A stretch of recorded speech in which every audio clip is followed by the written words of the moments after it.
welcome to another exciting episode of the Andre the Beast Crayton Show with my co-host, the philanthropist Yolanda and Smith, who is on vacation and will be back up for the next episode.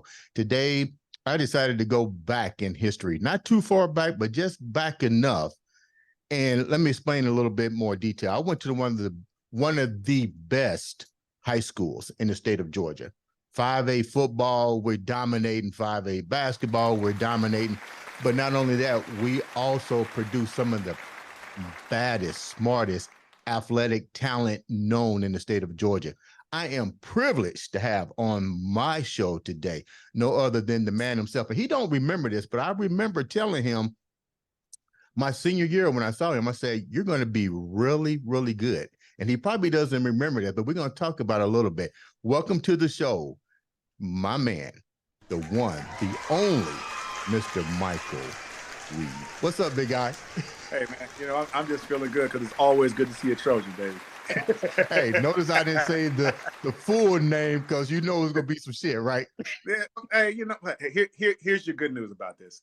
I was raised in Tornadoville, right? Because my dad coached at Monroe, all right? And I was a physics teacher at Monroe for years and years and years. So I started my whole career as a little tornado. People don't know. So when people from Monroe talk trash to me sometimes, I'm like, dude, I'm more of a tornado than you. But I am a Trojan because that is my route and my path, but I always cling to my original golden tornado roots because, I grew up watching cats play. I was on the field at 3 and 4 and 5 and 6 and 7 and 8 years old. I was out there watching them practice. I saw them ride on their bus down to Colquitt County and Valdosta, and they only had 30 people and fight all the way to the end and finally lose at the very end when Stanford Rome and all them cats were doing their thing. So, I am definitely a Trojan, but, my roots are in the Bennett. You know how that goes. There's nothing like us Trojans, man. It's kind of like when we it's so funny when social media came out, there were so many of us on social media, and when you go back and look at all the classmates that we went to school with, and people don't understand how close the schools are down south. You usually go from the junior high right into the high school, especially when it came to Doherty. You went from Doherty Junior High right across the street, like literally across the field, and you was over there. But you guys, we all grew up together. We knew each other. It was probably one of the close-knit families to be in your actual family. That's for certain right there. And, I'm one of those kids who was busted because I'm a Radiant Springs cat. So, Mike, tell the viewers who you are. Tell the viewers about yourself, a little bit about the journey, and then we'll talk more about your career and so forth. But give the viewers a little bit of who Mike Reid actually is.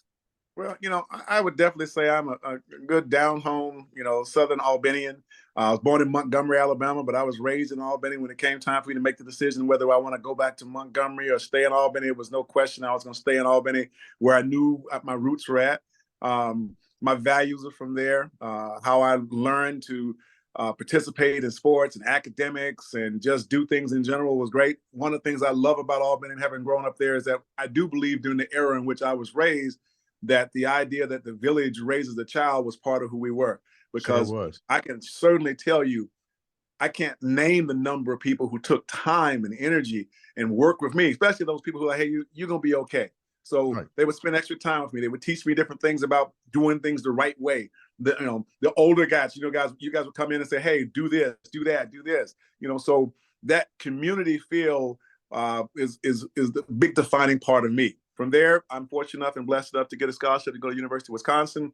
At that point in time, I was the third Albanian to go up there in 4 years. Larry Spurlin went before me. Gary Ellison went Larry went, 4 years before me. Gary Ellison went 1 year before me, and I went the next year coming up there.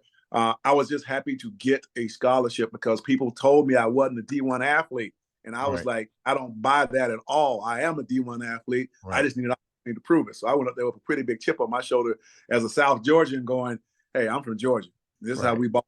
I don't know what y'all do, up here in the Midwest, but this is how we do it. And so that served me well. From there, I had a pretty good career in Wisconsin. I'm just keeping things quick and moving along. I majored in computer science. I have to say that I graduated in computer science because if I don't, my mom will get on me about the education. So folks kept me straight on that right there. made all Big Ten on the football team, academic team, was the MVP of our 1986 team. Drafted in the 7th round by Atlanta Falcons. Blessed to play 6 years here with the Falcons. Began my study of martial arts at the end of my first year. And when I retired from football, I thought I was going to go IBM in that route with computer science, but I just decided I wanted to be an athlete and still be and also a coach. To be a high school coach, as you know, is to spend countless hours. To be a college coach is to move around your family over and over and over again. And the pro thing is just the same. So I didn't want to do that. I wanted to be rooted in one place, just like I was rooted in one place, raise my family, and kind of go forward from there. So for 30 years, I've run a martial arts school. And at this point in time, from a ranking standpoint, I would be a 7th degree senior master in the study of Shaolin Kung Fu.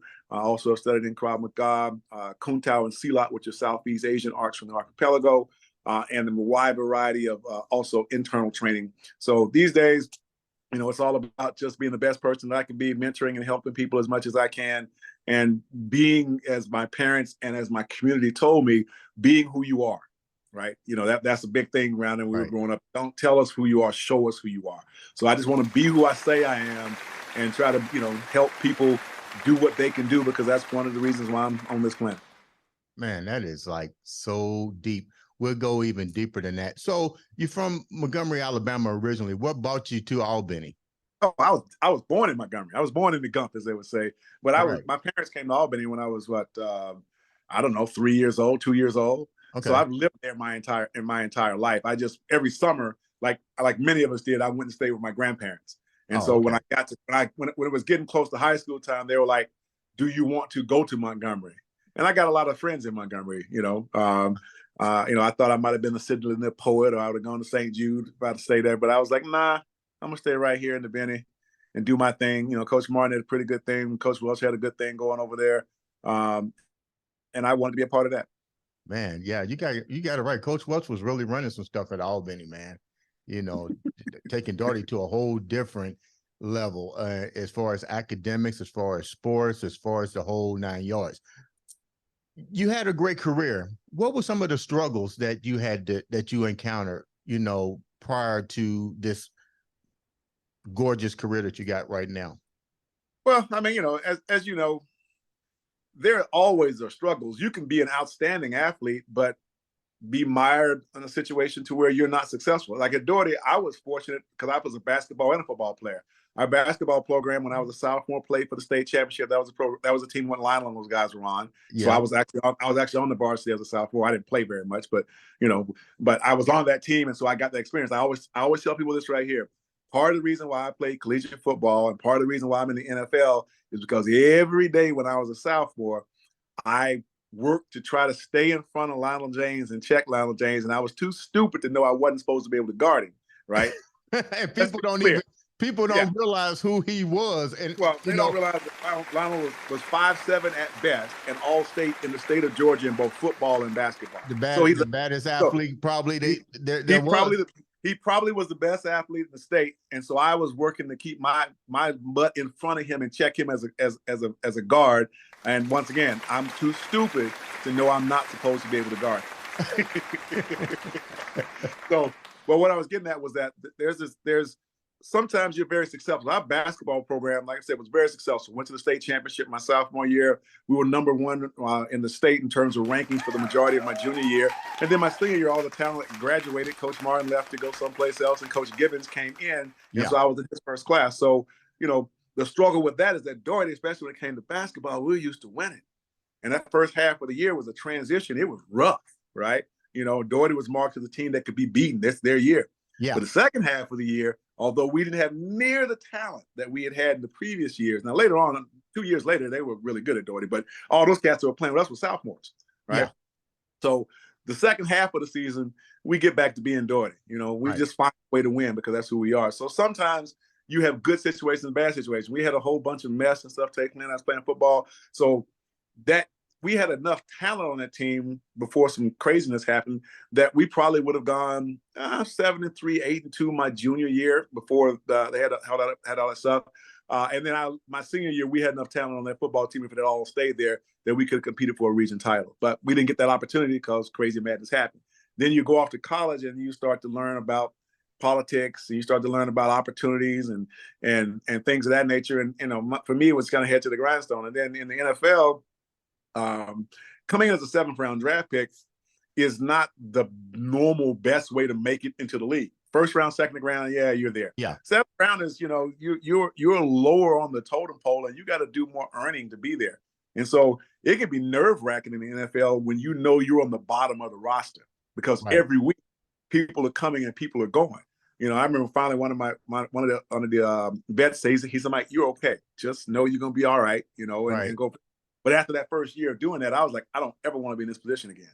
So let me play my way off the bottom of the roster and hold up the roster a little bit. So the biggest thing for me is, you like when people believe in you, right? But when they don't believe in you, you sometimes have to believe in yourself and then prove to them that you belong. So I've been a person who's always been probably a better athlete than people thought I was. Right. Or didn't think of me as, ran faster than they thought I could run, jump higher than they thought I could jump, way more competitive than they thought of, because I smile a lot. But I always tell people, don't let the smile fool you.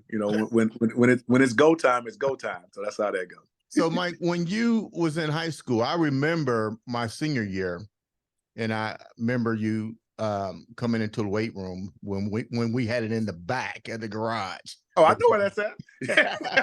It never moved. Yeah.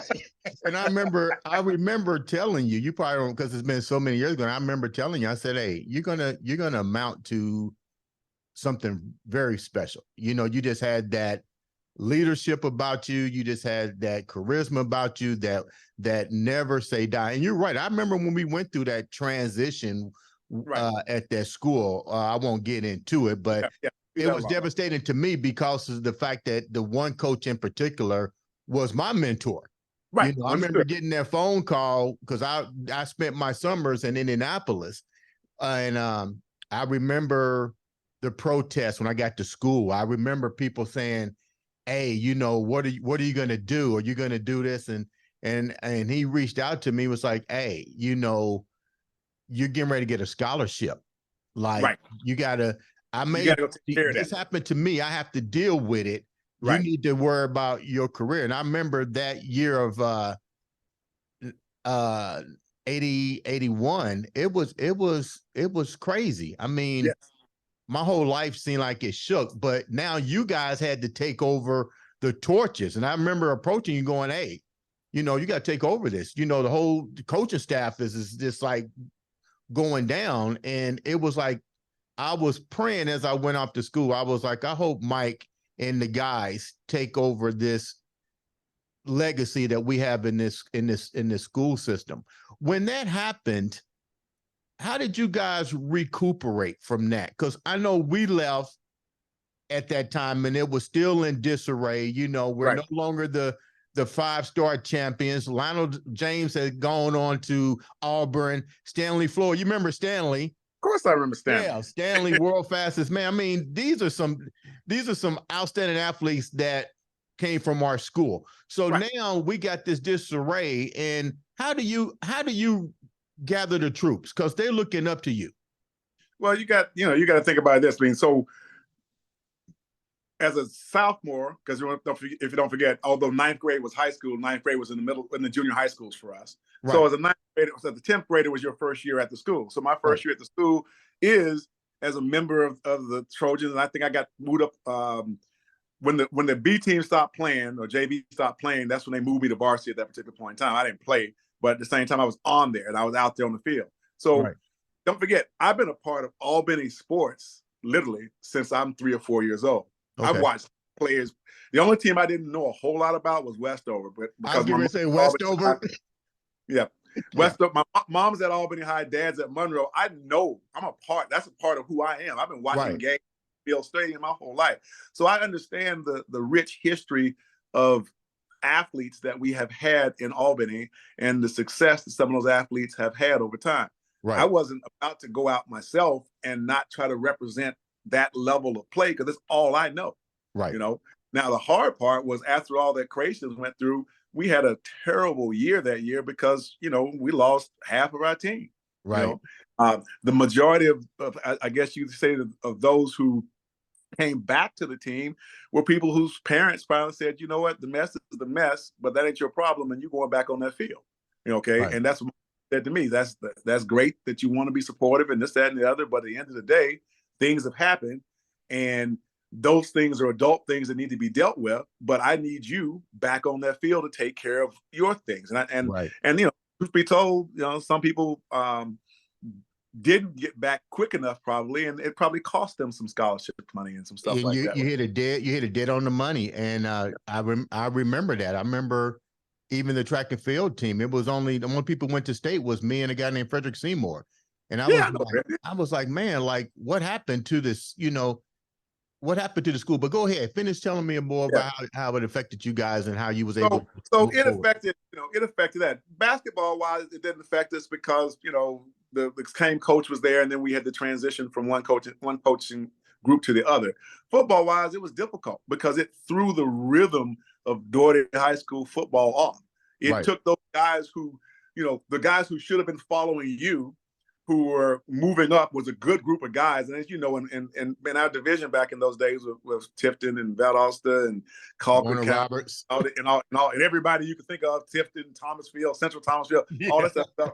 You have to be ready. Yeah. So here's a situation where that group of guys that should have been, like I said, probably 7-3, that maybe that my junior year, maybe win 8 games or something like that, and then make that run the next year, didn't get that seasoning. They sat out. They were out. They were this, that, and the other. And so a team that had far inferior talent than what Doherty had put on the field went out to play. Coach Westman said to me, we went to Valdosta, and they beat the fool out of us that year, as you can imagine, because we had everything going on. And then the next year, we were getting ready to play them. And he looks at me, he goes, we got a shot this year, Mike. And I looked at him and said, well, Coach, I thought we had a shot last year. He just looked at me and smiled. He said, you would. Because my thing is, why play the game if I can't win? If I don't think I can win, that now, not in a braggadocious way, but although we lost a lot of games my junior year, whoever was lined up in front of me took a lot of whoopings. So that's just how that goes.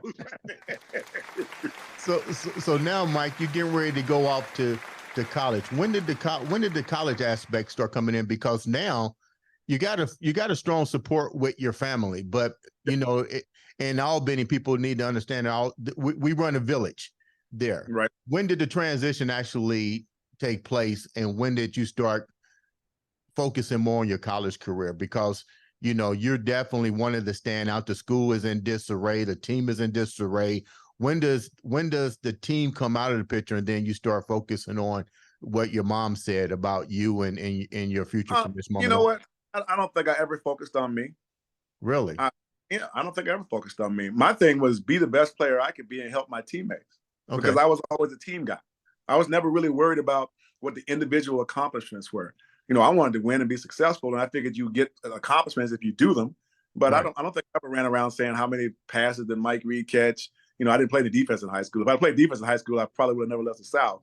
But because then I would have been the right size to go somewhere. Right. Then Georgia and Georgia Tech and Auburn would have recruited me as a linebacker.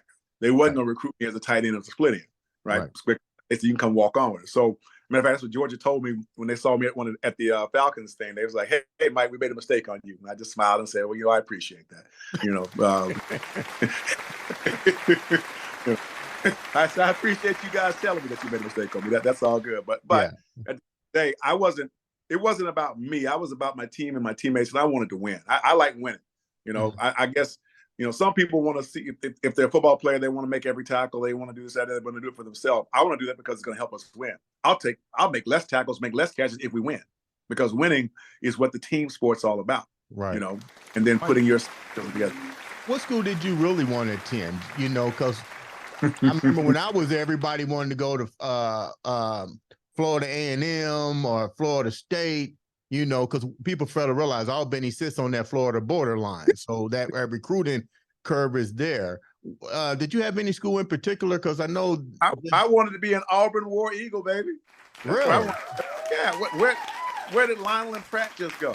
Lionel went from our school. Pratt. People forget that Pratt, who passed away over at in Auburn, went to Auburn that same year. So we had 2 cats from Albany in the backfield. Remember his brother, Lionel's brother, Tim, had just played basketball over at Auburn. So Auburn was, I'm an Alabama kid born there, right? And in Alabama, you either Alabama or you Auburn. And I was much more Auburn inclination. I liked Auburn's football program. I liked how they played. So if I had have chosen and gotten anywhere I would have gone, that's probably where I would have taken. What happened to get you to Wisconsin? Wisconsin recruited me. Once again, Larry Sperling goes to Wisconsin. Larry tells, the coaches about me a long time ago. And then Ellison goes to Wisconsin. One of the things I remember Coach Jeter asked Gary, so he's like, I want the best player in Albany, but I need someone who's not a knucklehead. And so Gary told him, he goes, well, and actually he gave me, he gave Gary a thing to fill out. And Gary brought that right to me. He goes, Coach told me that, to find the best guy who will actually go to class. and so he handed that to me. And they followed me, and I felt like of the schools that recruited me, they were the one that did the biggest job of recruiting. Okay. Like for instance, I was offered one more D1 offer, and that was South Carolina. But South Carolina came to me at the very end and offered me a scholarship and told me that they did not know I was a senior, which I thought was the craziest thing known to mankind, because Don Norman, who also got a scholarship to South Carolina, and I was going to say that he was our quarterback and then converted to punter. No, right? Chris was your quarterback, and Chris got a scholarship to South Carolina the back who then got turned into a punter. His brother came out with me, so Don and I have been together since first grade. But I was like, okay, you've been sitting over here watching Chris Norman, you've been sitting over here watching Don Norman, and you're going to tell me that I played so poorly that you didn't recognize that I was a senior, So, what happened was they missed on whoever they were trying to get at tight end, and then someone said, well, who's got the next best tight end in the region or whatever? They said, well, Luther does down in Doherty, And then they came back and offered me. I just didn't know how that was going to work out, because I thought that was not genuine. I did not think that they really thought I was a junior. So then Tennessee State offered me a scholarship, and I thought about going to Tennessee State, but they were having some problems then with money in terms of financing the sports group. And, I also, when I went to TSU, I partied, had a great time, and realized that this might be a hard place for me to study. At least you're being honest. Hey, that's the truth. I'm telling you, and I'm a good student, right? But I was like, this is a little too much fun right here. Right. So when you said you went there with a chip on your shoulders, when did the chip, what made the chip be on your shoulder when you went to Wisconsin? Because I was overlooked. You'll know this because you know the names. Ducky Walls and his cohort both said there are no D1 prospects in Albany, Georgia this year. And I'm like, really? Okay. Wow. I think I'm a D1 guy. But they were like, no, there's no D1 prospects in Albany this year. I've never let him forget that. Every time I saw him, when they inducted me into the Albany Sports Hall of Fame, I talked about that. Right. Right. So my thing is, you know what? I'm okay if you don't believe in me. I'll show you. And so when I got up there, all I wanted was the opportunity to show that I could play. That's it. And I didn't know where I was going to play, didn't know what position I was going to play. I just knew that whatever it was going to, if they'd have played me at receiver, I'd have played a receiver. They'd played me tight. It wouldn't have mattered. I just knew that I was going to play, or I was going to show people that I belong. Like the same thing happened to me in the NFL. After being there for three years, I thought that the first year, it's the NFL, it is what it is. The second year, I felt like I really earned my way onto the team. But as the coach told me, he said, Mike, you had the best camp of all the linebackers. He goes, but you're just not in the plans. Okay, that's just the way it is. Wow. And then when Jerry Glanville got there in my fourth year, he gave me an opportunity to play, because he was pretty much like, either you can be this way, play this way and start for us, or I'm going to cut you. And I didn't want to leave. So, my thing at that point in time was to demonstrate that I belonged there. And I wanted to prove to myself that I belonged in this league playing, and that I could compete with everyone else. Because some people, what's right for it? Some people will come down to their level of competition, and some people will rise up to it. I've always been a guy who, if the better the competition is, the more you'll get out of me, because I want to meet that level. Even if you think I can or can't, I feel like I should be able to do that. So, Mike, when did the NFL opportunities set in? Like, what year of your college career? And what do you think was the reason that the NFL start to look at you? Well, so if we go back in time, I can't. Sometimes I get these years mixed up. I was there for 5 years because I was redshirted my first year. I think it's in my second year of playing that I don't start that year. But I start. I come in like in the second game against Missouri and have a pretty stellar game, and then they put me in as a starter for the next 7 games, and I lead the team and I lead the conference in tackles. And then I what did I break? I broke my thumb, so that knocked me out. And then later on, I played out of position, but I also demonstrated I could play outside. And then my senior year, I set a single season record that still stands at Wisconsin, which is 101 solos, 156 tackles total for the season, which I think is 7th all time or something like that. Right. And then 101 solos, which still stands as the most solos in any one year by anybody. So congratulations on that. And so with that being said, having and that's in the Big Ten, playing against Ohio State, Michigan, Iowa, blah blah blah. So it wasn't against, I was playing against not good competition. I was playing good competition. So there was no doubt whether I could perform. What you didn't get into is what's your athleticism like? How fast do you run? What do you lift? I never valued lifting weights. I lifted weights because I had to, but it wasn't something that meant a lot to me. Like track and field, I didn't particularly like as much because it wasn't of concern to me how fast I ran, as long as I ran fast enough to do what I needed to do. So that's not the right mentality for being an athlete, particularly these days. Yeah. But that was my mentality. I'm a team sports guy as opposed to an individual sports guy. Okay. If I were a track athlete or a wrestler, then I'd be more interested in just me. But as a football player and a basketball player, those are team games. So my thing is, I'm as fast as I need to be. Right.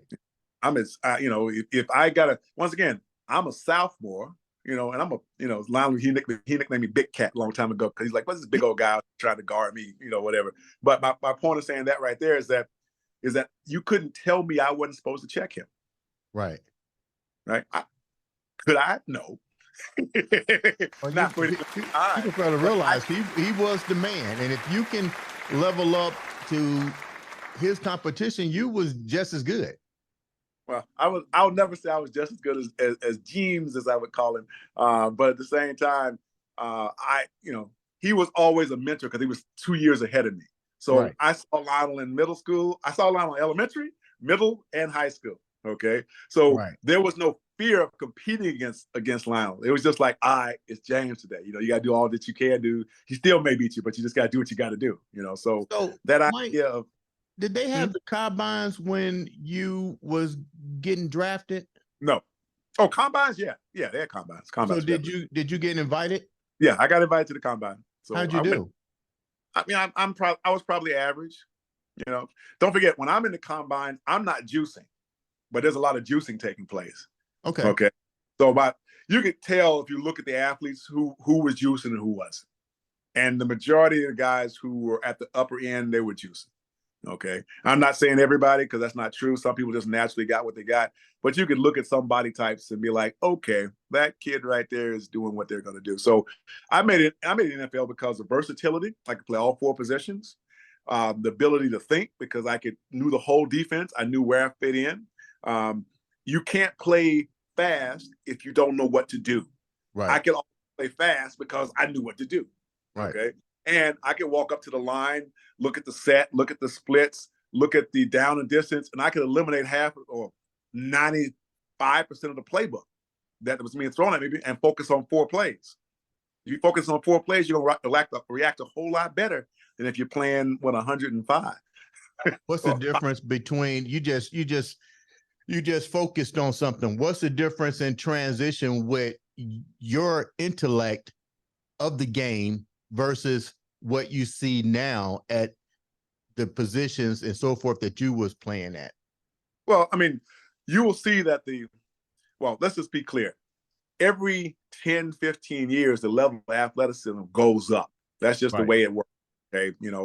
Training gets better, nutrition gets better, athletes get bigger, stronger, faster. They maximize. Put it this way, when you were coming along, there weren't any linemen running 4.7, 330 pounds of athletic male, 6'6", running 4.7, 4.8. That didn't happen. Right. but it exists now. You also didn't have linemen pulling hamstrings.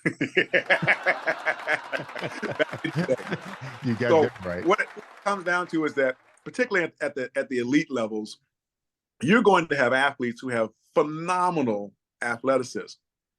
But what's the coaching staff sitting around doing every week? They're plotting for ways in which they can get that athlete out of position or take advantage of their thing. So the better players still have to think, right?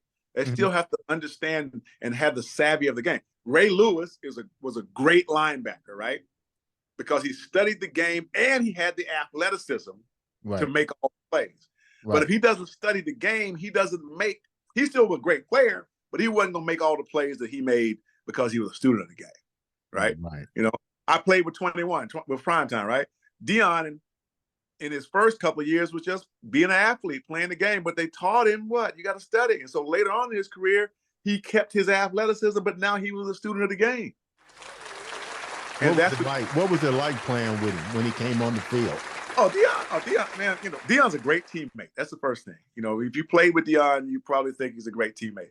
You know, if you played against him, maybe you don't think he's such a great person on the team. But Deion was always responsible for what was taking place. Also, Deion actually cares about his teammates and who's injured and how they're feeling, that type of stuff like that. Right. But I will say this: there was never anybody that I played with that had his level of athleticism to where a coaching staff would just say, like Jared would say, "You just take yours, and we'll worry about everybody else." And that's what Deion would say. I got mine. Right. You didn't think about whoever that was. Jerry, Michael, didn't matter. They were going to be shut down that day. Because throwing the ball at Deion and not being perfect is the recipe for disaster. You probably was like, I'm glad he's on our team. Hey, man, I saw Deion take a pick against Seattle, and I swear to you that when I saw him running the ball back, it seemed like everybody else on the field was just moving in slow motion while he weaved his way through. And that's not an exaggeration. You know, just you remember the name, a guy named Don Beebe that played for Buffalo? Yeah, the wide receiver. Yeah. Well, Don Beebe was his special teams was his big thing, but Don Beebe was a 4-2 guy. I watched Deion just suck him up, ran it down like he wasn't moving. Right. You know, good example. Ron Brown, who played for the Rams, finished third in the Olympics. We kicked the ball off. Ron Brown catches it. The sea just opens up, and Deion's playing safety, so he's coming toward him while Ron Brown's running full speed the other way. I watched Deion turn around flat-footed and go run Ron Brown down at the 5-yard line or 2 or 5 yard line. I watched Ron Brown's teammates laughing at him as they picked him up. Dog, Deion just ran you down. You're supposed to be the fastest man in the world. when you saw Deion's potential, did you automatically say that's a Hall of Famer? That early in someone's career, I probably wasn't the way I was thinking. His level of athleticism obviously warrants that. But what made him a Hall of Famer was being able to do him over an extended period of time for several different organizations. Now, was he a bad man? Yeah. Okay. You know, don't forget, before Deion coming out of FSU, there was Bobby Butler. So Deion learned from Bobby at the Falcons. And before Bobby Butler, there was Bobby Jackson, who played at Albany High School. Another Georgia boy. And he played for the Jets, for those who don't know. So I'll give you. So when you look at, we're going to wrap up the part about the football career, because I want to talk about something even more passionate to you, which is your martial arts careers, which I had no idea. But when you look at football right now, what's changed? Well, I think at this point in time, particularly when you start to get to the higher levels of play, that it's truly an athlete's game now. I think if you go back in time, you could be a really good football player. Right. But they don't do enough hitting now in the preseason or for the NFL or in the prep work for college for you to demonstrate, if you're not a great athlete, that you're a really good football player. You see what I'm saying? And there's a difference between being a great athlete and being a really great football player. Okay. Football players just tend to find their way to the ball or they get the ball and score. So right now, you got to be really good in your T-shirt and shorts. You got to look good, run good, for them to take the investment that you might be okay. If your stats and stuff don't look right, they're not going to make that investment in you to give you that opportunity. I'm just sorry. It's just the truth of the matter, unless you really know somebody. So that to me is the biggest difference, is that now you got to be an athlete first who plays football. Right. Whereas before you could be a football player who happened to be a good athlete. That's crazy. So moving forward here, your career is just like, wow. But all the Trojans have wow factor careers. Let me make that clear. We all have that wow factor career. Martial arts, take me down. And this is why I say this. This is what tripped me out, Mike, about you. I had no freaking idea you was in martial arts. I never seen you walk around with a geek on or breaking a brick in school. None of this. I seen you playing basketball, seen you playing football, everything else. Like, well, I looked at social media, I'm like, when did he start being a black belt in karate? Take me down that road real quick, because it's something that you've been passionate about. So I've been passionate. There are two things, and then people have heard me talk on this before, but there's two things that I really wanted to do when I was a kid. One, I wanted to be a professional football player. My dad, shout out to him, played 1 year with the Boston Patriots a long time ago. And then Uncle Sam called him away to go serve in the military. And then when he came back from that, Dallas called him up, and he turned down the Cowboys to go be a teacher because teachers made more money and had better benefits. Really? That's like early 60s, right? Okay. So it's a long time ago, right? So, but that just shows you how much the sporting world has changed. So being a football player, especially since my dad was a coach and I was around it, was always something I wanted to do. But now, throughout my family educated me that that's something that you might work your way toward, but don't let that be your only goal. Let that be the result of your work, but be prepared to do other stuff. And so I always prepared for that. And if it happened, it happened. If it didn't, it didn't. And then my other childhood dream was to be a Shaolin Kung Fu master. And you grew up in Albany, so you'll understand this. It's Wednesday night. It's Lawrence Welk, followed by Little House on the Prairie, which I did watch. Those who don't know it, and Little House on the Prairie is a good show. And then there was David Carradine and Kung Fu. Right. Now, I love that Kung Fu series. But people say, well, you like the fighting. I said the fighting was cool. I mean, what kid didn't want to see some fighting? That's just how they go. I said, but what I loved was the connection between teacher and student, between Master Po and Grasshopper. Okay. And the fact that Kwai Chang Kang was in America, right, across the world from his homeland, and he was utilizing these theories and concepts and lessons that Master Po had taught him in his real life. Right. And he was like, wow, this is what martial arts really is. So I thought about doing martial arts when I was a kid, didn't have time, had too many sports. I got to college and I thought I was going to do martial arts there. Between football and the frat and computer science, there wasn't no time. And partying. Oh, well, that came.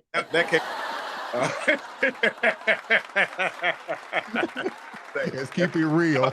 Those who don't know, that's all good.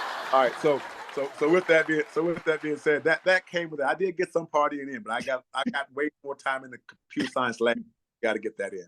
All right, and then when I got done with my first season with the NFL, the season ends in '87. It's January of 1988, and I go, you know what? I finally have the first opportunity to actually go and do martial arts. And so I said, I like animal styles and weapons because I've been watching Kung Fu theater and black belt theater my whole life, and that's what I like.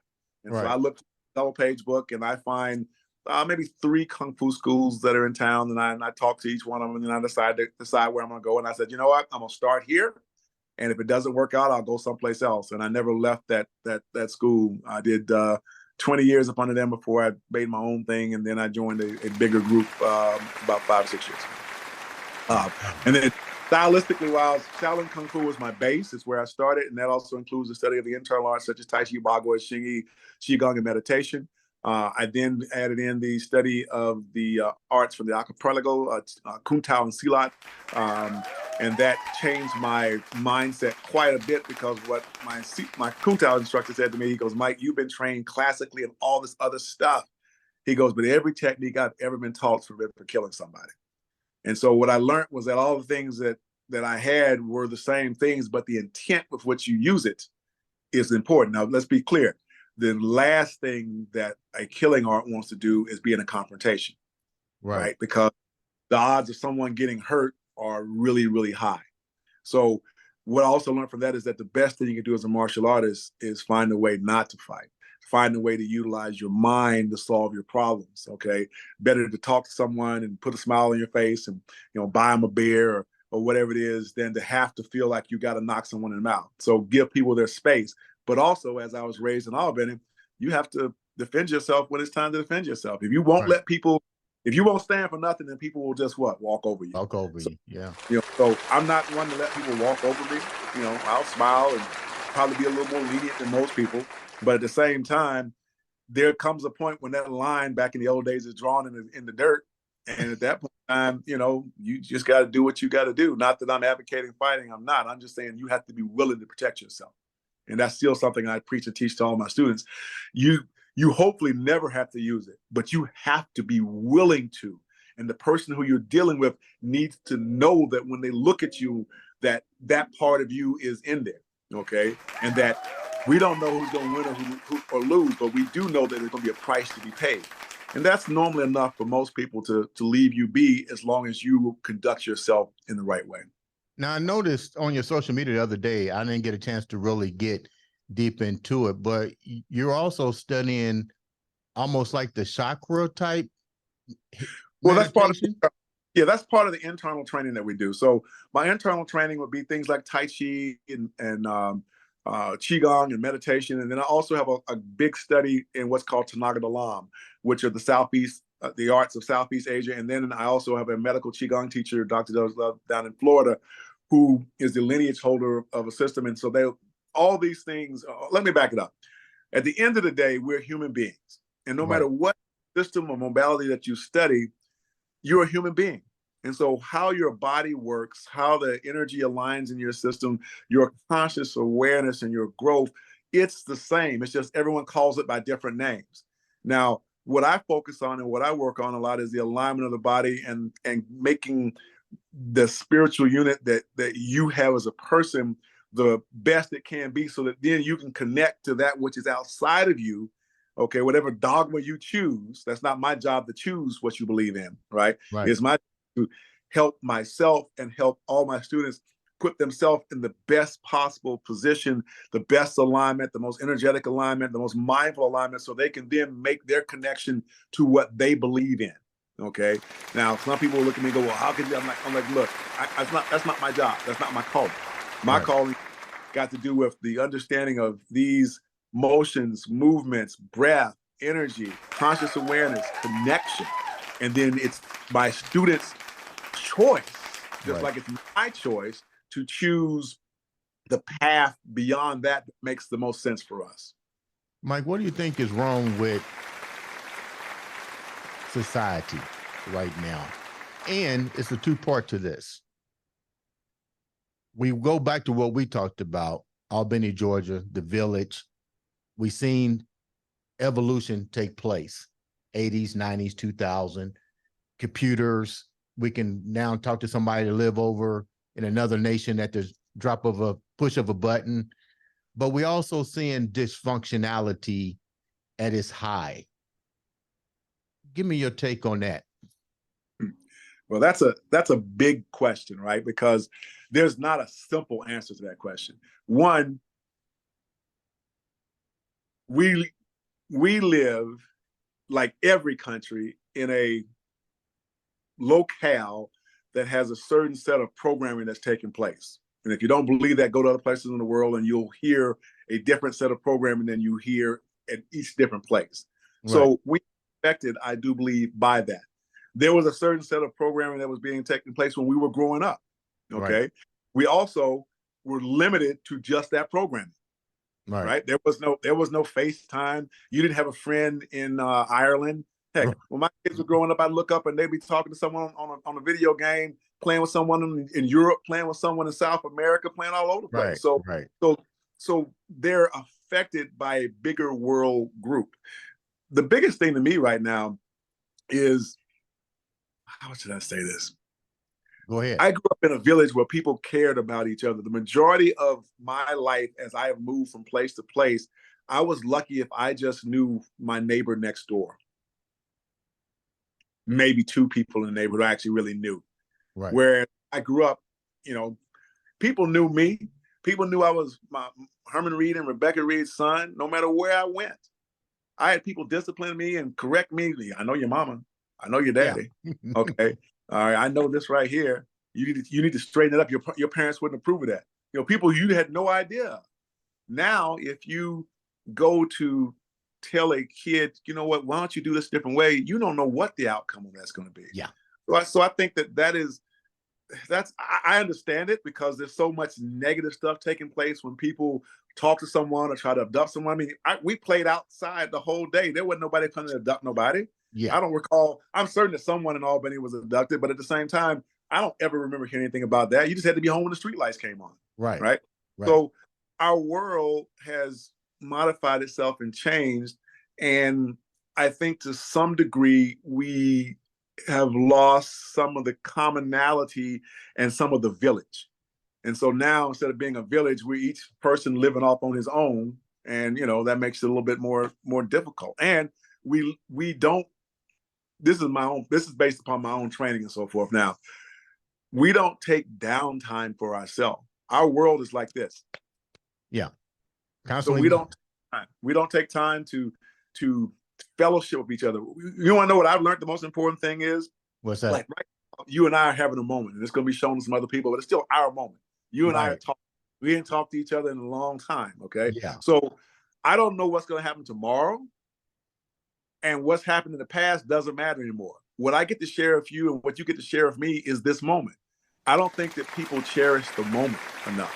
I don't think people really realize that what I'm really doing is not running around trying to do 6,000 things and post this on social media and do that. What I really need to have is meaningful relationships and meaningful time with people. Okay.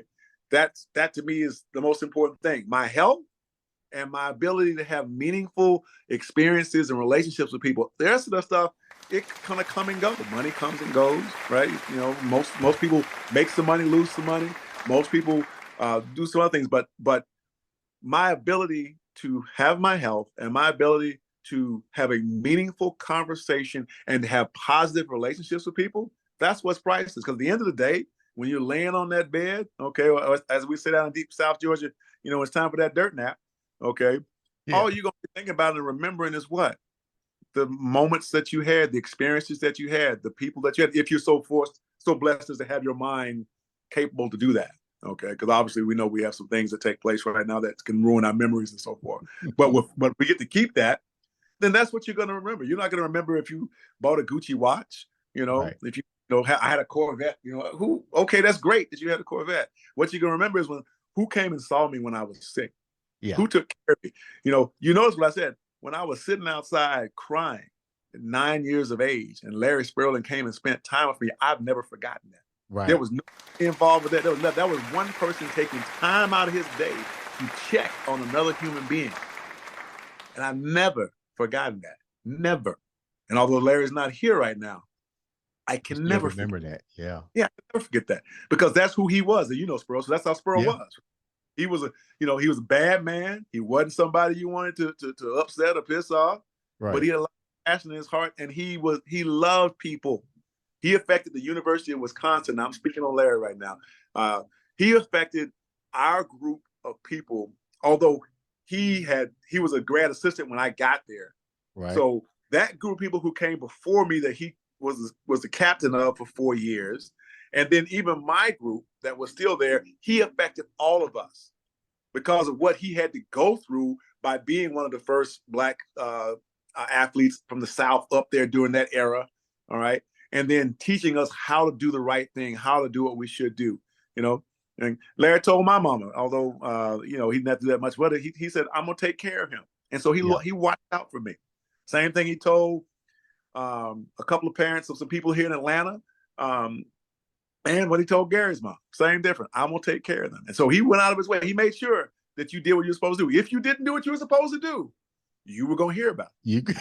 You was going to hear about it. Oh, no, Larry, you wasn't going to hear about it on the phone. You were going to hear from Larry face to face, okay?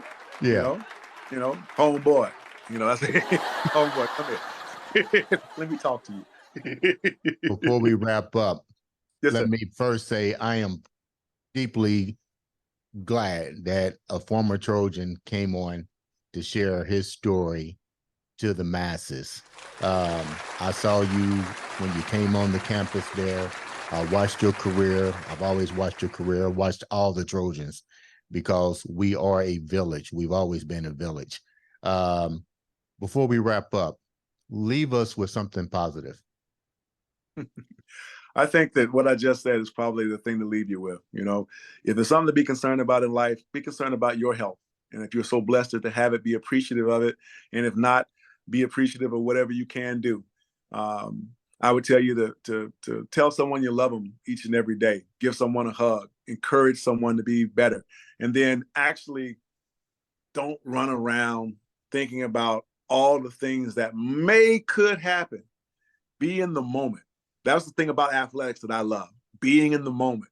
And then treasure the relationships and the moments that you spend with people, because you don't what? You don't get them back. Don't get them back. Ladies and gentlemen, this has been no other than Mr. NFL, Mr. Darty High, Mr. Wisconsin. The list goes on. My true Darty High Trojan and brother for life, Mr. Mike Reid, and the Andre, the Beast, Crayton.